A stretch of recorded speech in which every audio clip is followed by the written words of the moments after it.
अशमद परम गुरुभ्यो नमः। अशमद शरभ गुरुभ्यो नमः। श्री राधा कृष्णाभ्यां नमः। श्रीमते रामानुजाय नमः।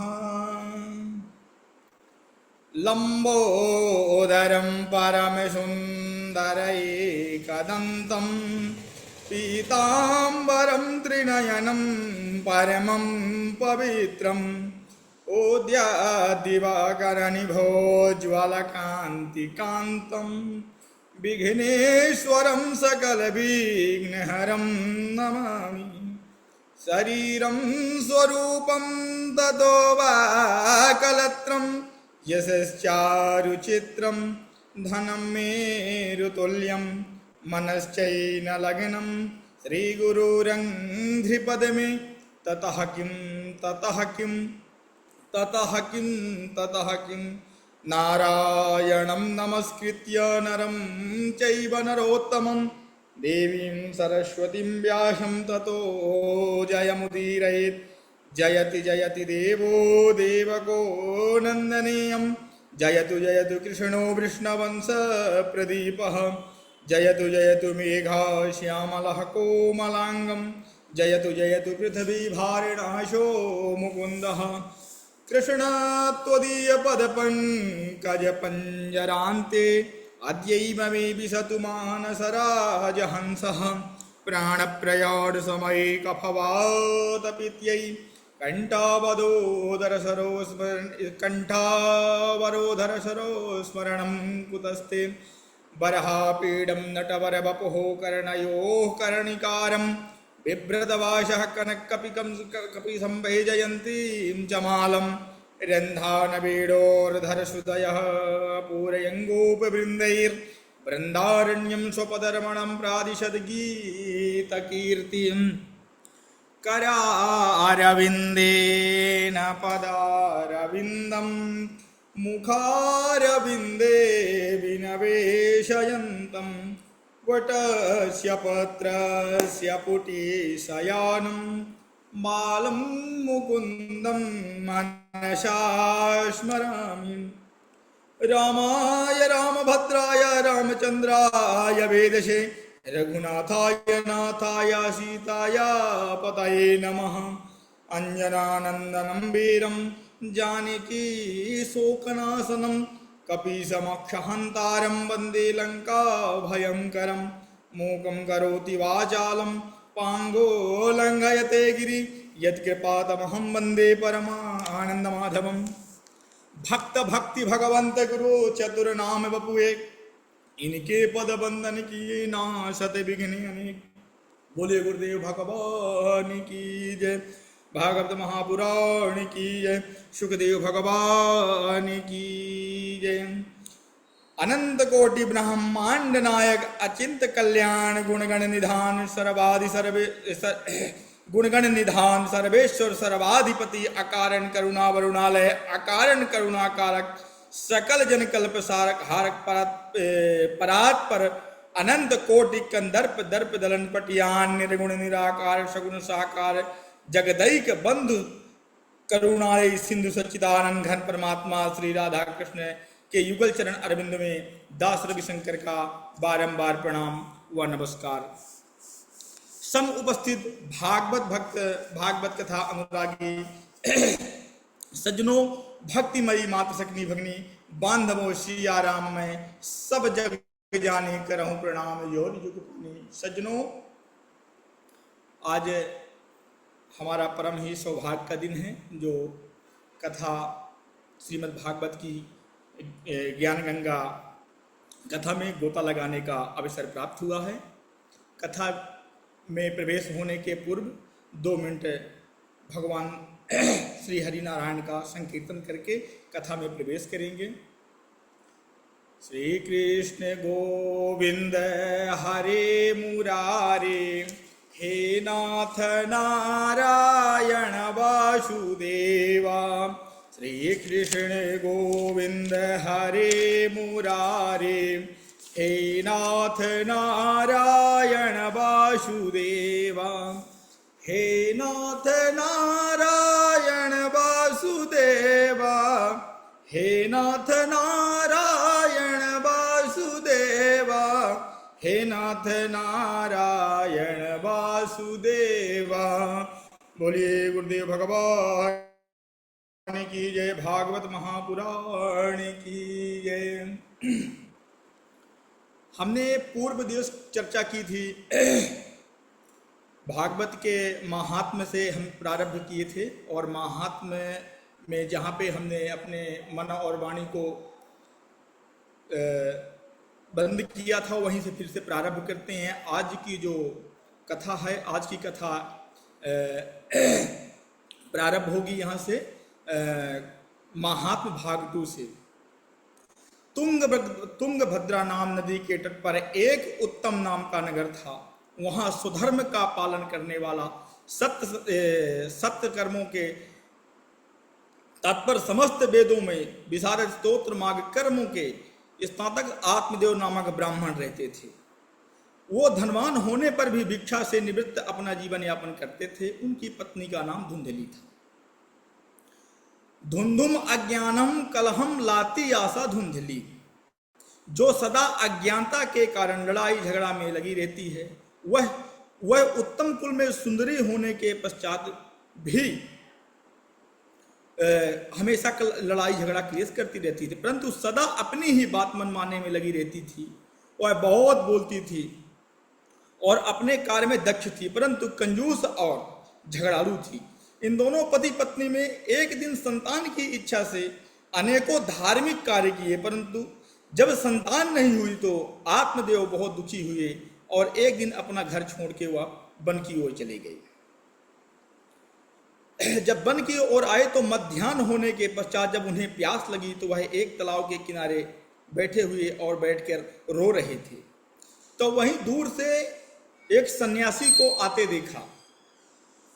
तो जब सन्यासी को आते देखा तो उनके मन में ये विचार आया कि आज हम अपने संतान की उत्पत्ति न होने के कारण जो हम वन में जो बैठे हैं, तो शायद इस हमारे दुख का विधान ये महात्मा जी, ये सन्यासी जी के पास हो, तो इनसे चर्चा करते हैं। सज्जनों, और सन्यासी जी भी वो दूर से आ रहे थे, लेकिन उन्होंने दूर से आते देखा कि कोई जंगल में कोई व्यक्ति रो रहा है। तो उनको सन्यासी जी महाराज के भी मन में ऐसा आया कि अगर जंगल में कोई रो रहा है तो भगवत प्राप्ति के लिए रो रहा होगा, भगवान के भजन के लिए रो रहा, भगवान के दर्शन के लिए रो रहा होगा। तो चलो चल के उनको कुछ मंत्र बता देंगे तो शायद उनका उद्धार हो जाए। जब वो आए सन्यासी जी उनके पास, तो पंडित आत्मदेव जी महात्मन के पास गए और जाकर उनके चरणों में प्रणाम किया और कहने लगे, महात्मन, हम बहुत दुखी हैं। तो महात्मा जी, सन्यासी जी बोलते हैं कि हे ब्राह्मण देवता, आपको क्या दुख सता रहा है, क्या पीड़ा है, आप इतना जोर जोर से क्यों रो रहे हैं? तो पंडित आत्मदेव जी कहते हैं कि अरे हे महात्मा, हे सन्यासी, हे बाबा जी, हम क्या बताएं, हमारे घर में कोई संतान की उत्पत्ति नहीं है। तो संतान की इच्छा से हम बहुत परेशान थे और संतान की इच्छा से ही भटकते भटकते हम यहाँ पे वन में आ गए, और आज मेरा मन बहुत ज़्यादा दुखी है, तो मैं आत्महत्या करना चाहता हूँ। तो सन्यासी जी बोले कि ये तो कोई बात कोई ठीक जची नहीं भाई, संतान की इच्छा से आप यहाँ पे आए हो, अपना जीवन यापन समाप्त करने के लिए आए हो। अरे संतान से सुखी और संतान से दुखी, ये दुख और सुख में संतान का कोई मतलब नहीं है। तो उन्होंने बोले, पंडित आत्मदेव जी बोलते हैं, अरे भगवान, हमारे यहाँ तो संतान तो नहीं है, संतान के साथ साथ में हम एक गाय पाले हैं, गाय को भी कोई संतान नहीं है महाराज जी। और तो और हम कोई पौधा लगाते हैं, वृक्ष लगाते हैं, फल लगाते हैं, वो सब सूख जाते हैं। अरे महात्मन, और तो आश्चर्य हो गया, हम कोई मार्केट से, बाजार से कोई फल लाते हैं, कोई सब्जियां लाते हैं, वो भी नष्ट हो जाती है प्रभु। तो आज हम अपना जीवन यापन को खत्म कर देंगे, या अगर इस संतान के निमित्त का कोई उपाय जानते हैं तो कृपा करके हमसे कहिए। तो महात्मा जी विद्वान थे। महात्मा जी ने पंडित आत्मदेव जी के मस्तिष्क के लकीर उन्होंने देख लिया था, पढ़ लिया था कि इसके कर्मों में पंडित आत्मदेव जी के भाग्य में 7 वर्षों तक मतलब 7 पुश्तों तक कोई संतान नहीं है। तो जब पंडित आत्मदेव जी जब जिद करने लगे तो महात्मा जी बोलते हैं कि सावधान पंडित जी, आप ज्यादा संतान की इच्छा से ज्यादा व्याकुल हो रहे हो। तो अच्छा, वो पंडित जी भी चतुर थे तो पंडित जी, भाई पंडित जी चतुर तो होंगे ही होंगे। उन्होंने दिमाग लगाया कि ये आप ये बताइए कि जब जो महात्मा हमारी मस्तिष्क रेखा देख के वर्तमान देखकर और 7 पुस्तक का आकलन कर सकता है कि 7 पुस्तक इसके कोई संतान नहीं होगी, इससे घर में कोई किलकारी नहीं गूंजेगी, तो क्या हमें वो एक संतान नहीं दे सकता? जरूर दे सकता है सज्जनों। तो उसने पंडित आत्मदेव ने दिमाग लगाया और दिमाग लगाकर उनके चरण को पकड़ के और फफक के रोने लग गए कि हे महात्मा जी, आज आप हमको संतान दीजिए, नहीं तो आपके चरणों में अपना हम सर पटक के मर जाएंगे। तो तुलसीदास जी भी कहते हैं, दया बिनु संत कसाई, दया करी तो आफत आई। महात्मा जी बोलते हैं कि संतान कोई होने ना होने से कोई सुख या दुख का मतलब नहीं होता। ब्राह्मण देवता जी राजा सगर के 60,000 पुत्र थे और वो अपने दुर्गति को प्राप्त होकर वो साधु संतों के श्राप से सभी मारे गए। परंतु कोई ना, अगर तुम ज्यादा अगर दुखी लगते हो तो हम आपको कुछ न कुछ आपके लिए हम सोचते हैं, विचार करते हैं। तो उन्होंने, महात्मा जी ने अपने थैली से एक फल निकाला और फल निकाल के उनको कहा कि ये लीजिए और अपने धर्मपत्नी को ले जाके खिला देना। 1 वर्ष तक सत्य, पवित्रता, दान, दया, दान, इन नियमों का पालन करेगी आपकी धर्मपत्नी, तो निश्चित ही उन्हें एक निर्मल व सुंदर पुत्र का आगमन होगा या उनका जन्म होगा। ऐसा करके सन्यासी महात्मा वहां से चले गए। आत्मदेव जब वहां से पंडित आत्मदेव जी फल लेकर आए और घर के बाहर से ही, माने धुंधली घर के अंदर थी, घर के बाहर से उन्होंने आवाज लगाना चालू कर दिया, अरे धुंधली, मेरी धर्म पत्नी किधर हो? आज हमें एक महात्मा मिली थे, हमें उन्होंने फल ला कर दिया, ये फल को आप खा लो, निश्चित ही हमारे घर में संतान की किलकारी गूंजेगी। तो धुंधली अंदर से निकली बाहर और कहती है, अरे क्यों पूरे घर को सर पे उठा के घूम रहे हो? क्या बात है? क्या क्या फल लाए हो? कौन आपको फल दिए हैं? कैसा क्या है? सारी बात बताओ। तो पंडित आत्मदेव जी ने कहा कि ये देखो, हमको एक महात्मा जी हमको मिले हैं और हमको इन्होंने फल दिया है और बोले हैं कि धर्मपत्नी को खिला दो तो हमारे घर में 100% किलकारी गूंजेगी। उसने, धुंधली ने फल ले लिया और जब फल ले लिया तो पंडित आत्मदेव जी किसी काम के लिए वहां से चले गए। सज्जनों, वो धुंधली फल लेकर और अपने आसपास की जो उसकी ओंडी गोंडी जो सहेलियां थी, हमारे पंजाबी में ओंडी गोंडी बोलते हैं और अपने एमपी की भाषा में आसपास के अगल बगल के बोलते हैं, उसने अपने सहेलियों 2-4 जो उसकी जो सखियां थी, तो धुंधली ने अपनी सखियों को बुलाई। अब बुला के कहने लगी, वो फल दिखाकर हंसने लग गई और कहती है कि ये देखो, हमारे पतिदेव ने एक फल लाया है, किसी महात्मा ने उनको फल दिया है और कहते हैं कि ये फल खा लो तो संतान आपको हो जाएगी। भला कोई फल खाने से भी संतान होती है क्या? तो एक धुंधली की जैसी ही उसकी सहेली थी, क्योंकि जिसकी जैसी प्रभुता होती है उसकी वैसे दोस्त भी बनते हैं सज्जनों। तो एक उसकी जो उसके ही जैसे स्वभाव की थी, वो कहती है, अरे मत खाइयो धुंधली, आजकल साधु महात्माओं को कोई भरोसा नहीं है, वो पता नहीं आपको क्या खिला दें। आपका जो वर्तमान में जो आपका जो अच्छा खाफा जो दिमाग चलता, अच्छा खाफा जो शरीर चलता, वो भी बंद हो जाएगा, मत खाइयो। तो धुंधली बोलती है, ये बात सही तुमने कहा, मैं फल इसीलिए तो नहीं, आपको इसीलिए तो बुलाई हूं अपनी सहेलियों को, पहले पूछ तो लूं। तो दूसरी सहेली कहती है, अरे कुछ नहीं होता सखी, संतान देने वाला ये फल है, खा लो, अगर होना होगा तो हो जाएगा, नहीं होना होगा तो नहीं होगा। तो धुंधली कहती है, अरे ना, हमने सुना है कि अगर माने पेट में, अगर गर्भ में अगर बालक आ जाता है तो पेट बड़ा हो जाता है, और गांव में अगर मान लो डाकू घुस आएंगे तो तुम सभी भाग जाओगे, हम तो भाग नहीं पाएंगे, वो फिर हमको मारेंगे। ऐसे अनर्गल कई बातें अनर्गल करने लग गई। फिर एक सखी ने बोलती है अरे कुछ नहीं होता, खा ले। वो बोलती है कि नहीं, अगर हम खा लेंगे, मान लो खुदा न खास्ता हमारी संतान हो भी गई तो हमारी ननद आ जाएगी, और ननद हमारे घर में जितना माल खजाना रखा है सब खा कर और लेकर भाग जाएगी, फरार हो जाएगी। तो चाहे जो मर्जी हो जाए, हम ये फल नहीं खाएंगे। ऐसे जब वो अनर्गल कई बातें करने लगी तो उसकी सखियां बोलती है तुझे खाना हो तो खा, ना खाना हो तो ना खा, मैं ये चली अपने घर। वो बोलती है जाओ। अब एक दिन धुंधली बैठी थी, धुंधली की छोटी बहन आई।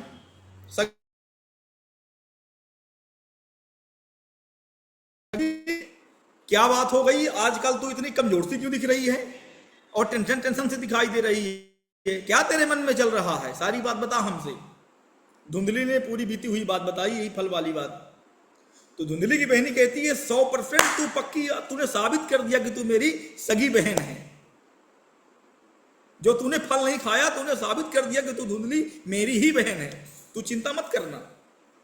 ऐसे अपने पेट में कोई कपड़े कुपड़े कोई ऐसे बांध लेना और बस चुपके से महीने कहते रहना, 7-8 महीने कहते रहना, बस बड़ा हो गया पेट, बड़ा हो गया पेट, बच्चा होने वाला है।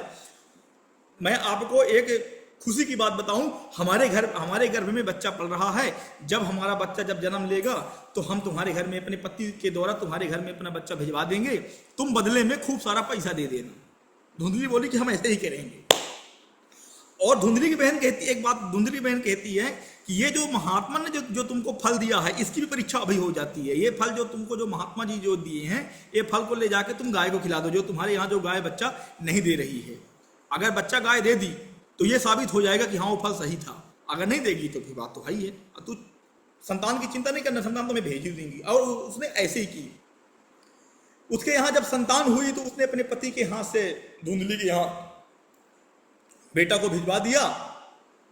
और जब धुंधली के यहाँ जब बेटा आया तो धुंधली ने बेटा को अपने पास रख लिया, और जो उसका जो वादा हुआ था कि आप हमें संतान देंगे तो हम आपको पैसा देंगे, उसने बदले में अपने उसको पैसा दे दिया अपनी बहन के घर वाले को। सज्जनों, जैसे उसने संतान जब उसके पास आई तो उसने पंडित आत्मदेव जी को, अपने पति देव को उसने सूचना भिजवाई कि माने किसी को भेजी होगी द्वारपाल को कि जाके पंडित आत्मदेव जी की सूचना दे दो कि इनके घर में, आपके घर में संतान की उत्पत्ति हुई है, संतान का जन्म हुआ है। जब पंडित आत्मदेव जी को जब ये सूचना मिली कि हमारे घर में संतान की उत्पत्ति हुई, इधर पंडित आत्मदेव जी खुशी के मारे झूमने लग गए, नाचने लग गए। ब्राह्मणों को वस्त्र दान किया, गौओं को हरा चारा दान किया, संतों को, सभी को जो उनको सामने जो मिले सभी को दान पुण्य करते हुए वहां से नाचते और हरि संकीर्तन करते हुए घर आए। सज्जनों, अपने सनातन धर्म में सज्जनों अपने सनातन धर्म में 16 संस्कार बताए गए हैं। 16 संस्कार जन्म से मरण तक के संस्कार होते हैं, जिसमें फर्स्ट संस्कार होता है नामकरण का संस्कार। सज्जनों, जब नामकरण का जब नंबर आया तो पंडित आत्मदेव जी ने सोचा कि हमारा नाम पंडित आत्मदेव, हमारे पुत्र का नाम परमात्मा देव। धुंधली कहती कि आप बहुत होशियार बनते हो अपने आप को। 9 महीना पेट में हम रखे, खून से अपने हम इसको सींचे, और जब नाम रखने की जब बारी आई तो आप कहते हो कि आपका नाम आत्मदेव, इनका नाम परमात्मा देव। नाम तो रखाऊंगी मैं, मेरा नाम धुंधली, मेरे बेटे का नाम धुंधकारी। धुंधुम कलम क्लेश करोति कार्यति यह सा धुंधकारी। जो स्वयं तो लड़े और दूसरों को भी लड़ाए उसे धुंधकारी कहते हैं। और 3 माह के पश्चात भी गाय ने सुंदर पुत्र का जन्म दिया। वो जो पुत्र जो गाय से जो जन्मा था, वो पुत्र का पूरा शरीर, सज्जनों पूरा ध्यान रखना, ध्यान देना, उस पुत्र का पूरा शरीर मनुष्य के जैसा था, परंतु जो कान थे वो कान गाय के जैसे थे। तो उनका पंडित आत्मदेव ने उनका नाम रखवाया गोकर्ण जी। पूरे गांव में जब हल्ला मच गया कि आज पंडित आत्मदेव जी के यहाँ आज इतने वर्ष से कोई गाय भी बच्चा नहीं दे रही थी, कोई संतान भी इनके पास नहीं हो रही थी, आज पता नहीं कैसे भगवान जब देते हैं तो 56 फाड़ के देते हैं। चलो चलते हैं, देखने चलते हैं, आज तो इनके यहाँ बताओ गाय भी गाय भी मनुष्यों जैसे संतान दे रही हैं। चलो चल के देखते हैं। सभी देखने आए। गोकर्ण पंडितो ज्ञानी धुंधकारी महाखाला। गोकर्ण महान पंडित हुए और धुंधकारी महान दुष्ट हुआ। धुंधकारी सज्जनों कई कई दिनों तक नहाता नहीं था, अपवित्र रहता था, मांस मदिरा का भक्षण करता था, चोरी करता था, दूसरों के घर में आग लगा देता था, निरपराध बच्चों को खेलते हुए कुएं में ढकेल देता था, मतलब कि कुकर में ही करता था। ये सब कुकर में देखते हुए एक दिन पंडित आत्मदेव जी को बहुत बुरा लगा। उन्होंने अपने पुत्र को धुंधकारी को समझाने का प्रयत्न किया तो धुंधकारी ने उनको ही मारने को दौड़ा। सज्जनों, तो पंडित आत्मदेव जी अपने पूरे जिंदगी में 2 बार रोए। एक बार रोए थे वन में और एक बार रोए थे घर में। फर्स्ट बार जो रोए थे वो पुत्र क्यों नहीं है, पुत्र की प्राप्ति के लिए, और दूसरी बार जो रो रहे हैं पुत्र क्यों है। तब एक कोने में बैठ के पंडित आत्मदेव जी रो रहे थे। तब ज्ञानी गोकर्ण जी आए और ज्ञानी गोकर्ण जी पंडित जी से पूछे कि हे पिताजी, आपको क्या कष्ट है, आपको क्या दुख है, आप क्यों इतना दुखी हैं। तो पंडित जी ने बताया कि ऐसी ऐसी बात है। तो आत्मदेव जी कहते हैं कि ये सब मोह माया है पिताजी, आप वैराग्य लीजिए। उन्होंने वैराग्य का उपदेश दिया। कहे कि पिताजी यह संसार सारहीन है, यह सुख देने वाला है और मोह में डालने वाला है। इस संसार में किसका पुत्र और किसका धन, ये सभी स्नेह कारण निरंतर हैं। न चेन्द्रस्य सुखम किंचित ना सुखम चक्रवर्तिनः सुखम अस्ति विरक्तस्य मुनेरेकांत जीविना। इस संसार में ना तो इंद्र को सुख है और ना ही चक्रवर्ती को सुख है। यदि कोई सुखी है तो वह एकांत मन जीवी विरक्त महापुरुष सुखी है।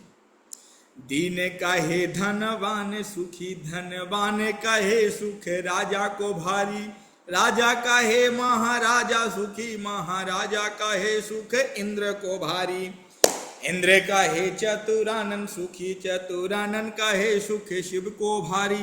तब तुलसीदास जी हाथ जोड़ लिए और कहते हैं, जाने बिचारी काहे हरि भजन बिना सब जीव दुखारी, हरि भजन बिना सब जीव दुखारी।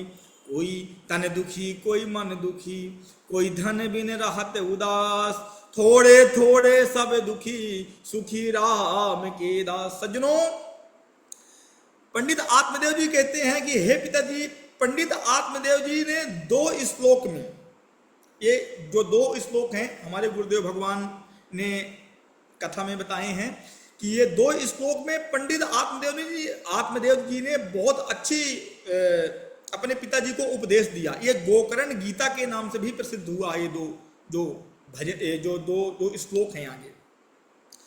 कहते हैं पिताजी, संतान रूपी अज्ञानता का त्याग कर दीजिए और सब कुछ छोड़कर वन में चले जाइए। आत्मदेव ने कहा, बेटा, पंडित आत्मदेव ने कहा कि हे बेटा, मैं वन में जाकर क्या करूंगा, वह किस प्रकार मैं भजन करूंगा, वह भक्ति करूंगा, कृपा करके गोकर्ण जी हमको ये भी बतला दीजिए। तो ज्ञानी गोकर्ण जी ने 2 श्लोक वर्णित किया। देहे स्तिमांस रुधिरे भीमतिम तजत्वम जाया सुतादिषु सदा ममतां विमुञ्च पश्चानिशं जगदिदं क्षणभङ्गनिष्ठं वैराग्यरागरसिको भवभक्तिनिष्ठः धर्मं भजस्य सततं त्यजलोकधर्मान् सेवस्य साधु पुरुषान् जहि कामतृष्णान् अन्यस्य दोष गुण चिंतनमासु मुक्त्वा सेवा कथारसमो नितरां पिबत्वम्। पिताजी, यह शरीर अस्थिमांस और रुधिर का पिंड है। इसे आपने जो मैं मान रखा है इसका आप त्याग कर दीजिए। आपने जो बुद्धि कर रखी है इसको छोड़ दीजिए। इस संसार को अनहित क्षणभंग मानिए और ज्ञान वैराग्य रहित होकर आप भजन में लीन हो जाइए। भोगे रोग भयं कुले च्युति भयं वित्ते नृपालाद भयं मौन्ये दैन्य भयं बले रिपु भयं रूपे जराया भयं शास्त्रे वाद भयं गुणे खल भयं काये कृतां ताद भयं सर्वे वस्तु भयावहं भुवीर्णां वैराग्य में वा भयं। सज्जनों, संसार में जितने भी पदार्थ हैं सब भय देने वाले हैं। ज्ञानी गोकर्ण जी अपने पिताजी को उपदेश देते हैं कि संसार में है पिताजी, इस संसार में जितने भी पदार्थ हैं सभी भय देने वाले हैं। भोग है तो उसमें भी रोग है, भय है तो कुलीनता है, भय है तो उसमें भी कुलीनता है, पतन होने का डर है। भय है, धन है तो राजा का भय है, मौन है तो दैत्य का भय है, बल है तो शत्रु का भय है, अच्छा रूप है तो वृद्धा अवस्था का भय है, शास्त्रज्ञ हैं तो वाद विवाद का भय है, डर वाद विवाद का डर है, गुण है तो दुष्टों का भय है, शरीर है तो मृत्यु का भय है। संपूर्ण संसार में ही भय व्याप्त है, एकमात्र अभय प्रदान करने वाला है तो वो है वैराग्य। इसलिए पिताजी वैराग्य राज्य से रहित होकर भक्ति में निष्ठ हो जाइए, लौकिक धर्मों को त्याग कर भगवत भजन रूपी धर्म का पालन आश्रय लीजिए, काम तृष्णा से रहित साधु पुरुषों को सेवा कीजिए, दूसरे के गुण और दोषों का चिंतन करना छोड़ दीजिए, भगवान की कथा रूपी अमृत पान कीजिए। गोकर्ण जी के इस उपदेश को सुनकर पिता आत्मदेव जी ने घर को छोड़ दिया और वन की ओर चले गए, भगवान की सेवा करने लगे और यही श्रीमद् भागवत के 10वें स्कंद का पाठ करते भगवत की सेवा में प्रभावित हो गए और अंत में उन्होंने अपने आप को भागवत जी को प्राप्त कर लिया। बोलिए श्री कृष्णचंद्र भगवान की जय। पिता के वन जाने के पश्चात एक दिन धुंधकारी ने अपने माता को बहुत पीटा। उनकी माता जो धुंधली थी, धुंधकारी की जो माता जो धुंधली थी, वो धुंधकारी के लिए ही वो चूल्हे में खाना पका रही थी। तो धुंधकारी आया और अपनी माता से बोला कि जो है माता, जो तूने धन जो छिपा के रखा है सारा धन हमको दे। तो माता कहती है, अरे तू पागल हो गया है क्या? जितना धन मेरे पास था, पैसा था, जेवर था, शोहरत थी, हीरा था, मोती था, तूने सभी कुछ ले जाके दारू पी लिया, नशा कर लिया, गलत काम में पैसा लगा दिया, अब मेरे पास कहाँ है? तो वहीं पे एक चूल्हे में और धधकते हुई लकड़ी रखी थी, माने रोटी पका रही थी धुंधकारी के लिए ही। तो जलती हुई अंगारे वाली लकड़ी को धुंधकारी लेकर और अपनी माता को मारने के लिए दौड़ा। तो उसकी माता वहां से भाग दी और भागते हुए अज्ञानता बस उन्हें अनजाने बस उसने एक कुएं में गिर गई और कुएं में गिर गई तो उसके माता का धुंधली का प्राणांत हो गया। अच्छा, अब जो धुंधकारी था, अब धुंधकारी स्वतंत्र हो गया, ना कोई रोकने वाला ना कोई टोकने वाला। पिताजी थे तो उनका भी स्वर्गवास हो गया, माता थी तो वो भी कुएं में गिर के मर गई। अब बचे पंडित गोकर्ण जी। तो गोकर्ण जी एक दिन घूमते घूमते एक दिन अपने भाई के पास आए और भाई से कहने लगे कि हे भैया, हमें कुछ प्रश्न करना है, हमें कुछ पूछना है। तो धुंधकारी बोलता है कि कहो, अब तुम्हारा ही नंबर है भाई, माता पिता का तो सेवा समाप्त हो गई, अब नंबर तुम्हारा ही बचा है। मैं तुम्हारे बारे में ही मैं मनन कर रहा था, तो तुमने अच्छा किया कि जो तुम सोच रहे हो, सोचो, बताओ क्या सोच रहे हो। तो ज्ञानी गोकर्ण जी कहते हैं कि बड़े भैया, हमें तीर्थों में जाने की प्रबल इच्छा है, हम तीर्थ भ्रमण करना चाहते हैं। तो धुंधकारी बोलता है कि तुमने बहुत ही अच्छी तुमने सोची है बात, तुम समय रहते हुए तुम कमंडल लेकर तुम निकल जाओ, यानी नंबर तुम्हारा ही था अब। तो उन्होंने अपने भाई को प्रणाम किया ज्ञानी गोकर्ण जी और तीर्थों पे चले गए।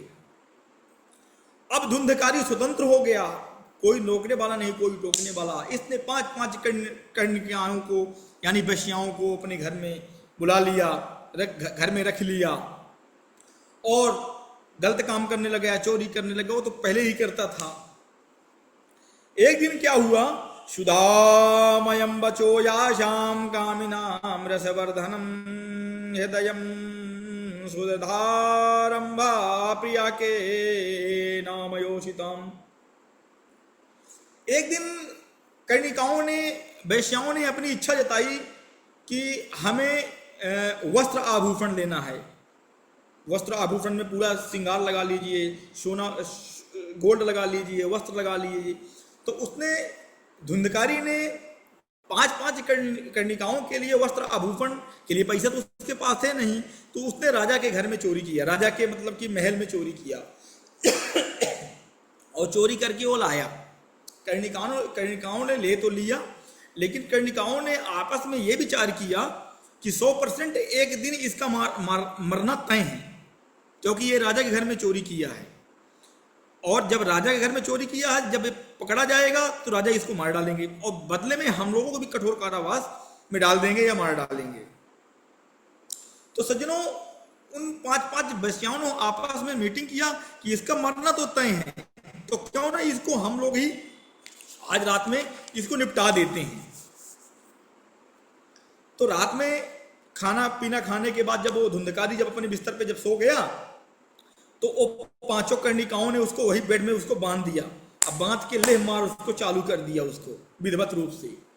जब वो मरा नहीं तो वहीं पे बगल में चूल्हा जल रहा था। जैसे अपने माता को उसने आग का अंगारा लेकर मारने के दौड़ा, वैसे ही एक वैश्या ने उसको जलता हुआ धड़कता हुआ अंगारा उसको मुंह में ठूंस दिया। जब ठूंस दिया तो उस दिन उसके मन में आया, उस दिन वो सोचने लगा, अहम भ्राता तो दियोस्मि धुंधकारी नामतः स्वकीय नहीं बदोषेणा ब्रह्मत्वम नासितम मया। उसके धुंधकारी के मन में आया कि ये कर्णिकाओं का क्या है, ये वैश्याओं का क्या है, इनका तो कौन अपना कौन पराया। और जब धुंधकारी जब मर गया तो वहीं पे गड्ढा खोद के उसको वहीं पे दफना दिए, और दफना के धन लेकर जहां तहां चली गई। जब कुछ दिनों बाद घूमते घूमते नहीं जब भ्रमण कर रहे थे ज्ञानी गोकर्ण जी, तो उनको सूचना मिली कि आपका भाई धुंधकारी का प्राणांत हो गया, देहांत हो गया है। तो उन्होंने गया जी में उसके नाम से श्राद्ध किया।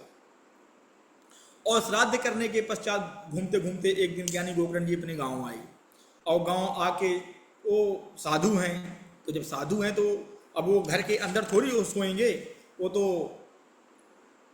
सोचे कि थके मदे थे, तो बाहर एक चबूतरा था कच्चा सा, तो वहीं पे वो कमंडल रख के सो गए। तो इसने विकराल रूप अपना रात में धारण किया। धुंधकारी रात में कभी अपना प्रेतत्व योनि को प्राप्त हो गया था। इसने कभी अपना, कभी खुद का, कभी भेष धारण किया, कभी बैल का, कभी अग्नि का, कभी किसी का, ऐसे ऐसे करके नाना प्रकार का इसने जब भेष धारण किया। तो ज्ञानी गोकर्ण जी बोलते हैं कि ए भाई तुम कौन हो भाई, मुंह से बोलो, कौन हो, डरा क्यों रहे हो, रात में हमको आराम करने दो। तो वो साक्षात रूप में आया, बोलता था लेकिन बोल नहीं पाता था, क्योंकि उसके जो प्राणांत हुआ था उसका आग के अंगारे से ही हुआ था सज्जनों। तो ज्ञानी गोकर्ण जी समझ गए कि इसका दुर्गति बहुत ही पीड़ादायक हुई है। तो उन्होंने कमंडल से अपना कमंडल में जल डाला और गायत्री मंत्र लेकर उसके ऊपर छिड़क दिए। तो उसने बोला कि हे भैया, मैं आपका भाई हूँ, हमें प्रेतत्व योनि प्राप्त हुई है, खाने के लिए न तो भोजन है, न पीने के लिए जल है, हम भटक रहे हैं, हमारे मोक्ष के लिए कोई अगर यदि कोई उपाय जानते हैं तो कहिए। अहम भ्राता तुदीयोस्मि धुंधकारी नामतः स्वकीय नैव दोषेणा ब्रह्मत्वं नासितं मया। भैया मैं तुम्हारा ही भाई हूँ धुंधकारी, अपने दोष के कारण मैं अपने ब्रह्मत्व को नष्ट कर दिया था। मेरे ही कुकर्मों से मेरे कुकर्मों की कोई संख्या नहीं है, इसके कारण मैं प्रेत योनि को प्राप्त हुआ है। यदि इसका कोई छुटकारा जानते हैं तो बताइए। आहो बंधो कृपा सिंधो भ्रातर माशु मोचया। हे भाई, कृपा करके इसका कोई उपाय बताइए। तो ज्ञानी गोकर्ण जी बोलते हैं कि कोई बात नहीं, ये तुम्हारे इस उपाय के लिए मैं सुबह चर्चा करूंगा। अभी जहां तुम्हारा ठिकाना है तहां जाके तुम अभी रहो, मैं तुम्हारे बारे में सुबह में चर्चा करूंगा। ज्ञानी गोकर्ण जी विद्वान थे, समाज में उनकी प्रतिष्ठा थी, इज्जत थी। उन्होंने समाज में अपने से प्रतिष्ठित लोगों को याद किया, बुलाया। जैसे मान लीजिए कि हम सभी अपने जो भी कर्म कांड करते हैं अपने घर में, तो अपने से ज्ञानी जैसे शास्त्री जी हुए, पंडित जी हुए, उन्हीं के पास जाके देख के तो पत्र दिखा के अपना कोई कार्य करते हैं, अपने से तो नहीं कर लेते। वैसे ही